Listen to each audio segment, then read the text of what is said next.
Hi and welcome to another video in the RHCE video series. Today's video is on configure error handling. So error handling is basically when you have a non-zero return code. That could be a command or failure potentially in a module as well. And as soon as it receives that sort of thing, it would basically stop executing. So that could be for a particular host, or it could be the entire playbook, depending on the condition it fails in. So one of the first things I'm going to do is to ignore unreachable host errors. So there may be some cases where you may have, I don't know, it runs a specific command that might be against a different port, or it could be a very specific case where in certain systems it won't actually work, but you still want it to continue with the other activities. So however,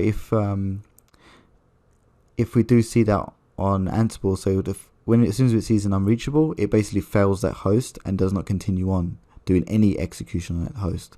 So as I mentioned, you may have cases where you still want to continue on executing if you do have that unreachable error.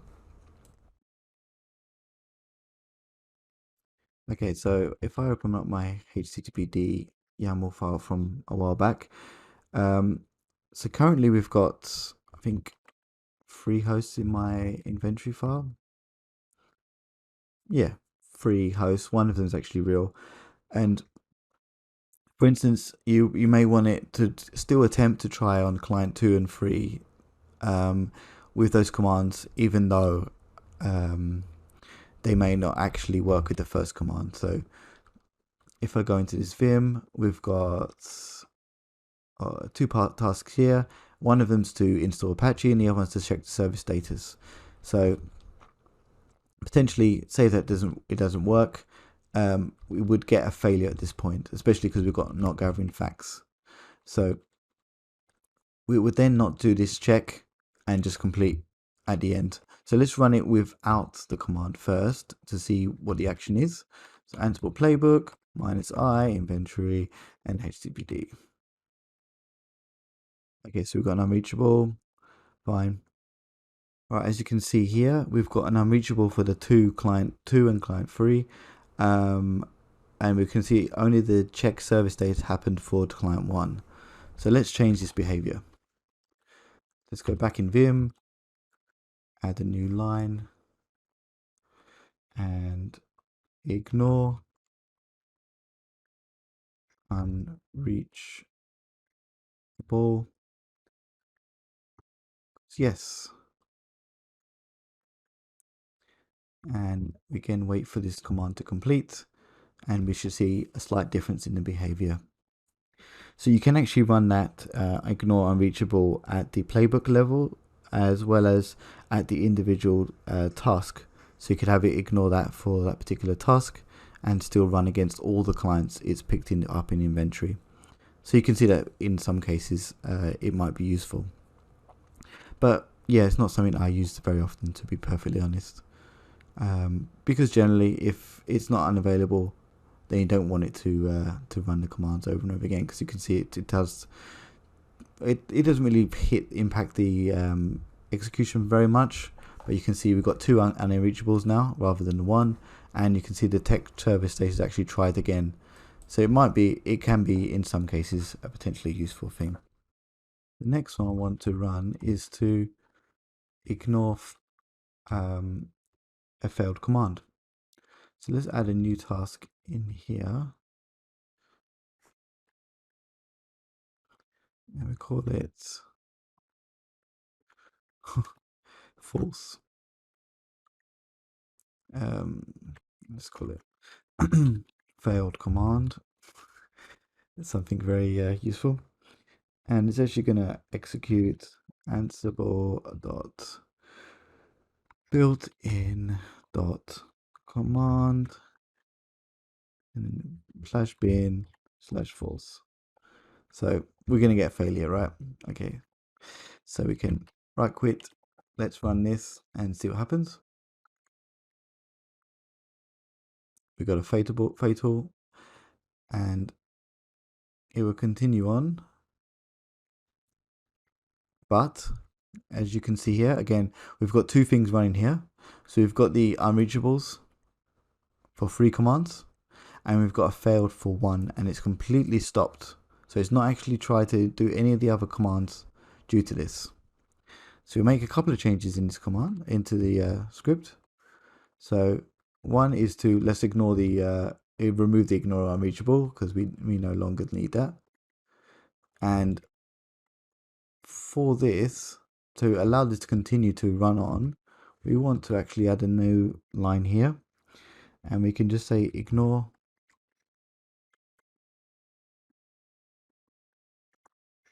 And you can see the grammar is pretty easy for this. Is ignore errors, ignore unreachable. You can see where I'm going. It's pretty straightforward.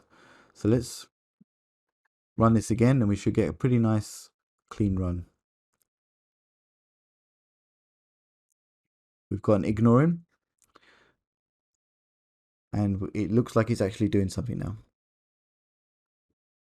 You can see, because I've removed the line to again ignore unreachable, we're now skipping those machines, which is great. So we've got an OK of 3 because it's ignored it, and we've got a changed of 1. Cool. Looking good.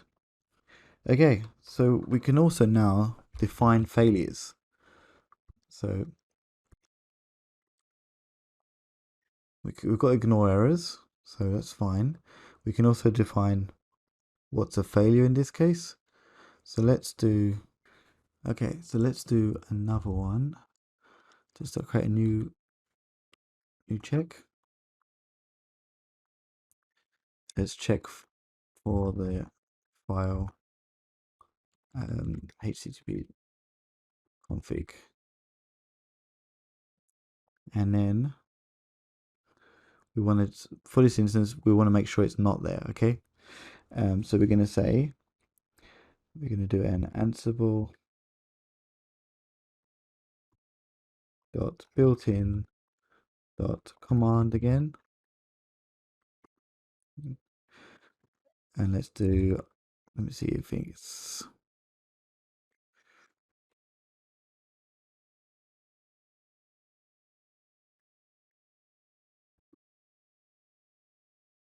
see if I remember that right. We'll soon find out, I guess. And then we're going to register the result. So we're going to register, you should probably give it a good name. So HTTP underscore check conf check, and then we're going to say failed underscore when it's failed. Pretty simple. In the results, so we can have a couple of, so obviously we can have a single line here, but I want to actually have 2 failure conditions. So you can use this for any of these things where you can have multiple conditions potentially, and we can have 2 conditions here. So result,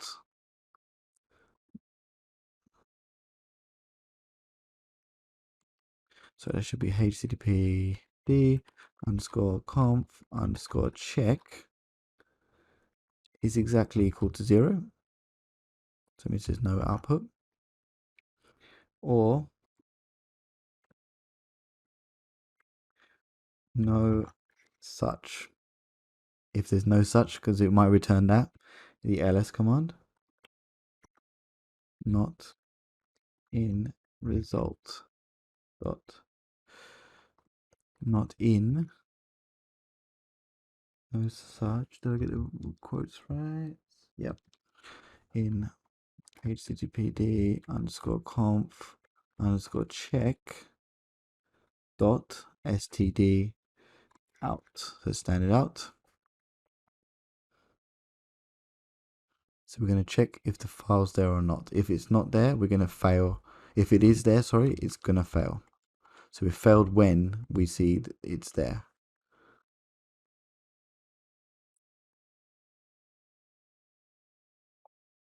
So if this meets and this meets, then we're then going to fail.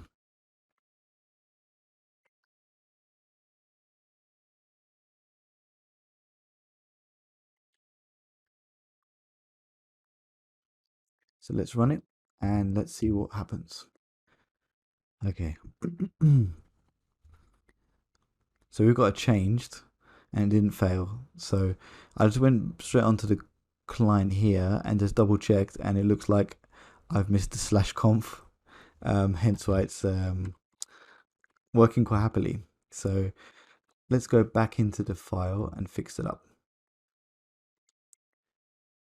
Yep, that's right. So I definitely need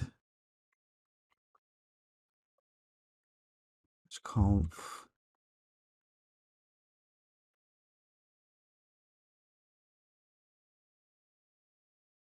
Virtual HTTP conf, HTTP conf. Yeah, that's good.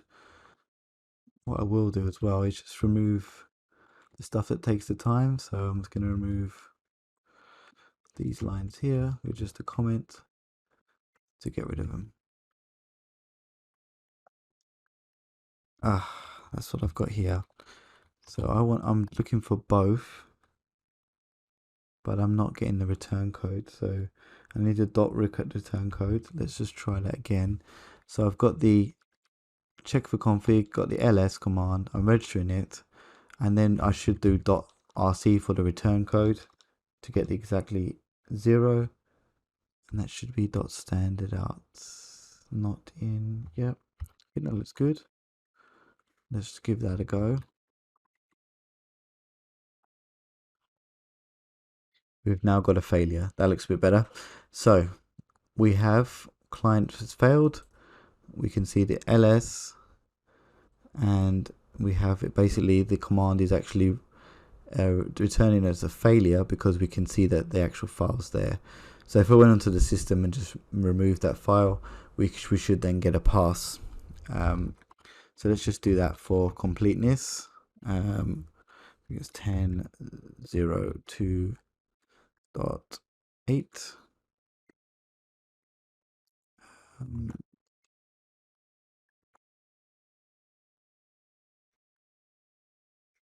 Probably might break my HTTP server, but it's all good for a test. And it's there now. Cool. So if I exit that, do a clear, and then rerun the command, we should get a nice and happy run now. We now got it changed. So we're much happier in this state. So cool. So that works quite nicely. So we can, as you can see there, we can define the failure. I don't know if I mentioned that clearly here, but this is when we've got a failed when you've got these two options here, we're basically saying both of these has to meet. So we can actually do things around like an or. So we could do failed when, let me make this a bit like this, when that, or this, potentially. Obviously I won't do that because it's going to break my command, but I'll just show you how that would lay out is like that. So we can obviously just do, we could look at anything in the standard out potentially to do a failure. So it's quite powerful stuff, and we can do multiple matches and whatnot. You can do with a lot of this stuff that I'm going to mention here. With these when commands, we can actually have multiple conditions as we see fit. Cool. We can then also have registers for when it's changed. So we can say, if I literally just change the value, changed when, it's the exact same way of setting up the scenario, we can say this is now a changed rather than a failure. So that's all I'm going to change in this, hopefully. Yeah, I think I've diverted all the other changes. So change when it has there. So what I'm going to do is go put the file back, because otherwise we're going to get changed anyway, right?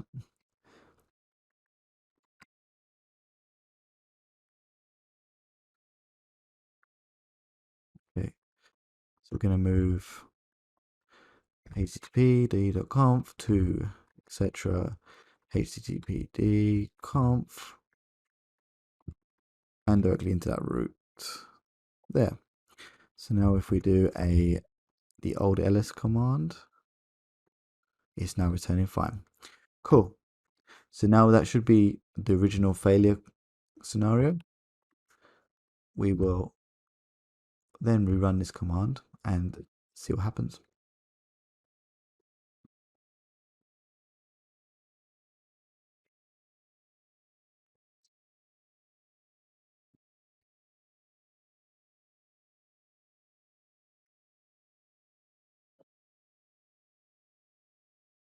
We now have a changed, which looks great. So that's a way to control where we get a changed or a fail. Okay, so the last one I want to show you here is aborting a play on hosts. So if you have a certain number of hosts fail, then you may want to completely can the execution at that point. So you could potentially say any errors are fatal, and then basically anything that fails, we completely stop here and don't execute the playbook any further. So it could be a good fail-safe if you're testing something out. You could also say we have a maximum fail percentage. So you could say if more than, say, 33% fail, that's a good third. Then we're going to cancel this and not proceed any further. Just one thing to note with that 33, so it has to exceed that number. So if you set 33 and it's only 33, it will not fail. It will only be at 34 it will fail. Okay, so let's do any errors fatal. So we know we have those systems that don't work, so this will definitely happen. So let's any underscore errors underscore fatal true. That's a pretty easy one. Any errors fatal is true. We then rerun it.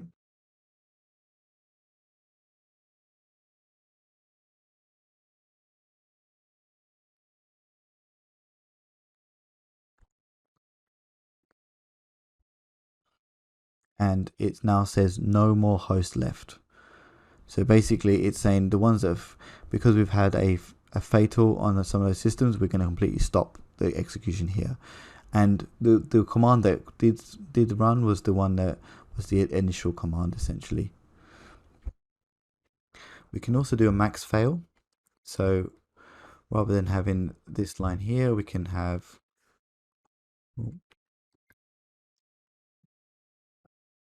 set a max fail percentage.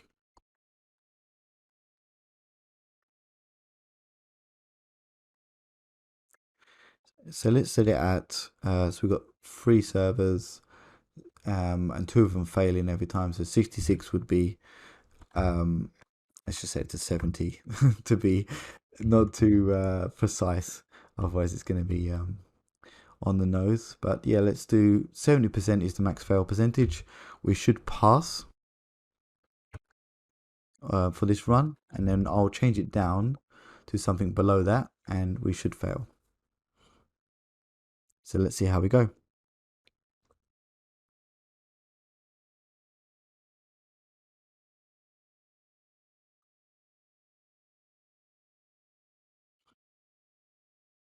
It's completed successfully. So that looks all good.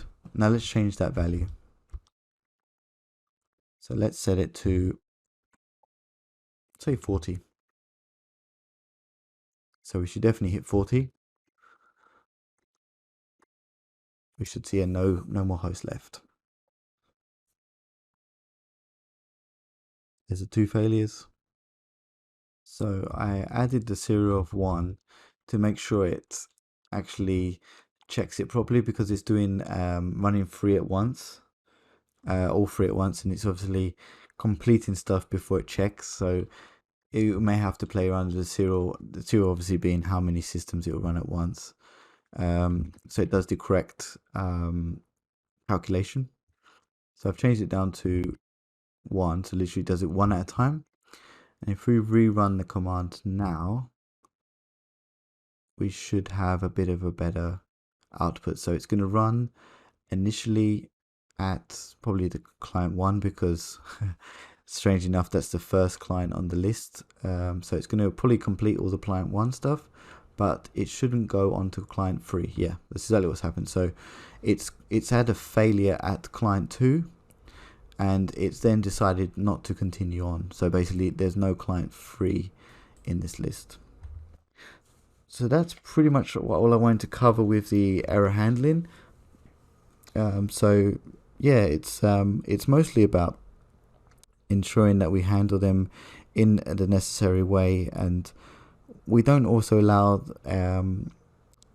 potential failures that we do know about to completely hinder the execution of a playbook.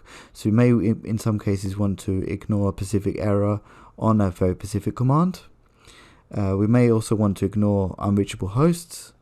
You can also define the failures. You can define changed, and you can also ignore certain. You can also set any errors to be fatal. So on specific systems where you don't want any failures, then you have that option there. And then obviously the final one we covered was the max fail percentage, and we're just making sure that if we have a fair number of systems fail, above a certain percentage of all the systems, we will then stop the execution there and not proceed any further. Cool, I hope this has been useful to you, and thanks for watching as always. Cheers.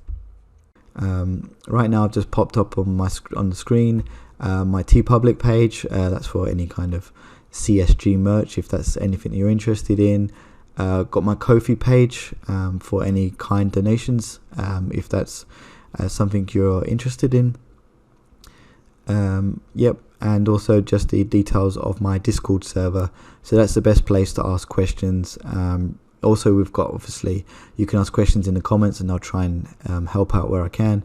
But Discord place is a great place. We've got a bit of a community going there, and you can reach out to myself and also the community, and someone will try and help you. Yeah, it's a great community we're building there. Well, thanks again, and I'll see you at the next video. Cheers.